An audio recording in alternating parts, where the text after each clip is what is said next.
Un territoire est un feuilleté d'histoire. D'histoire qu'on se raconte, d'histoire qu'on aimerait croire, d'histoire sans mémoire. À la fin du XXe siècle, les fusions-acquisitions, les OPA battent leur plein. En 2004, Sanofi Crop Aventis, qui avait fusionné Hoechst et Rhône-Poulenc. Il faut être gros, de plus en plus gros, pour être compétitif à l'international, pour gagner des parts de marché. Cette petite musique a bercé ma jeunesse. À Romainville, le bâtiment Fayolle n'a pas bougé, tout juste relooké. Le tout nouveau bâtiment de bureaux d'Aventis Marie Curie, édifié en 1992, porte le nom de la seule femme de ce complexe industriel, où Pasteur côtoie Becquerel et Cuvier Carrel. Il a une forme de fer à cheval, clin d'œil à la matière première qui fit la richesse du vétérinaire Gaston Roussel. En 2011, Sanofi Aventis devient Sanofi tout court, et les traces de la saga Roussel-Uclaf s'effacent encore un peu plus. La porte d'entrée monumentale, construite dans les années 20, ambiance normande, et oui, les fameuses écuries, s'ouvre désormais sur un centre commercial presque désert.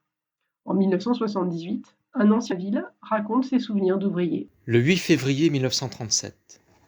J'avais 21 ans et c'était mon premier emploi. Je suis rentré à l'UCLAF en qualité d'ouvrier.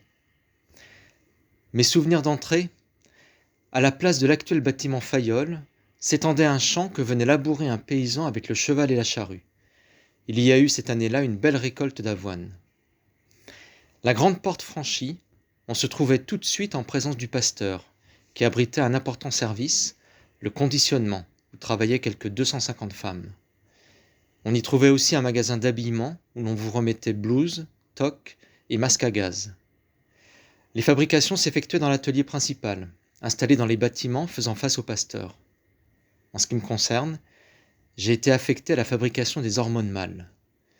1937 a été l'année des premiers grammes d'hormones mâles, acétate et propionate de testostérone.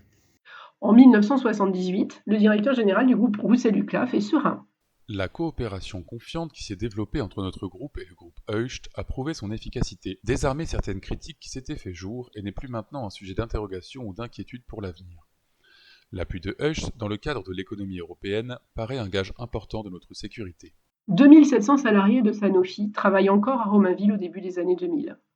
250 personnes poursuivent aujourd'hui la fabrication de spécialités par fermentation dans le parc technologique Biocitech. Où sont les autres? Sanofi est la troisième entreprise mondiale dans le domaine de la santé, première entreprise française en recherche-développement. Virage stratégique, externalisation, délocalisation, une mélodie qui accompagne ma vie d'adulte. Les bénéfices de Sanofi sont essentiellement issus des fonds publics. Aujourd'hui, Est Ensemble aménage la ZAC de l'horloge sur les friches industrielles de Sanofi.